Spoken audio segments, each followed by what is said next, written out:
ബാബരി മസ്ജിദ് പൊളിച്ച ഭൂമിയിൽ രാമവിഗ്രഹം സ്ഥാപിച്ച ചടങ്ങിനെ പ്രശംസിച്ചതിൽ വിശദീകരണവുമായി കോൺഗ്രസ് പ്രവർത്തക സമിതി അംഗം ശശി തരൂർ. താൻ വിശ്വസിക്കുകയും പ്രാർത്ഥിക്കുകയും ചെയ്യുന്ന രാമനെ എന്തിനാണ് ബിജെപിക്ക് വിട്ടുകൊടുക്കുന്നതെന്ന് തരൂർ ചോദിച്ചു. പ്രാർത്ഥനയ്ക്കായി അയോധ്യ ക്ഷേത്രത്തിൽ പോകുമെന്നും തരൂർ പറഞ്ഞു.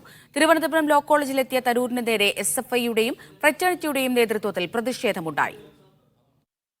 പ്രാൺ പ്രതിഷ്ഠാ ചടങ്ങ് കഴിഞ്ഞതിന് തൊട്ടു പിന്നാലെയായിരുന്നു ശശി തരൂരിന്റെ ഫേസ്ബുക്ക് പോസ്റ്റ്. ജയ് ശ്രീറാം വിളിക്കാതെയാണ് പോസ്റ്റ് പങ്കുവച്ചതെങ്കിലും തരൂരിന്റെ നിലപാടിനെതിരെ വലിയ പ്രതിഷേധമുയർന്നു. മതേതര വിശ്വാസികളുടെ മൂല്യങ്ങളെ ഇല്ലാതാക്കുന്നതാണ് തരൂരിന്റെ നിലപാടെന്ന വിമർശനം ഉണ്ടായതോടെയാണ് വിശദീകരണവുമായി തരൂർ മാധ്യമങ്ങൾക്ക് മുമ്പിലെത്തിയത്. അടിസ്ഥാനമില്ലാത്തതും അർത്ഥമില്ലാത്തതുമാണ് ഈ ആരോപണങ്ങൾ. ജയ് ശ്രീറാം വിളിച്ചിട്ടില്ലെന്ന് കോൺഗ്രസ് പ്രവർത്തക സമിതി അംഗമായ തരൂർ പറഞ്ഞു. ഒരു ദിവസം എനിക്ക് അയോധ്യയ്ക്ക് പോകാൻ ആഗ്രഹമുണ്ട്. ഞാൻ ജയ് ശ്രീറാം എന്ന് പറഞ്ഞില്ലേ, കാരണം ജയ് ശ്രീറാമിനെ ഒരു രാഷ്ട്രീയ മുദ്രാവാക്യമായിട്ട് ചിലവർ മാറ്റിയിട്ടുണ്ട്.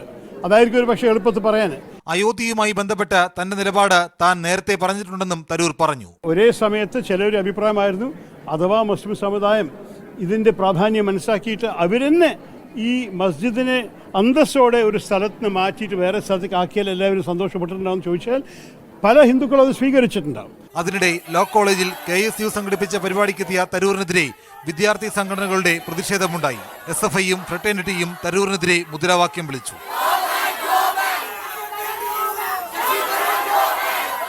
മീഡിയ 1 തിരുവനന്തപുരം.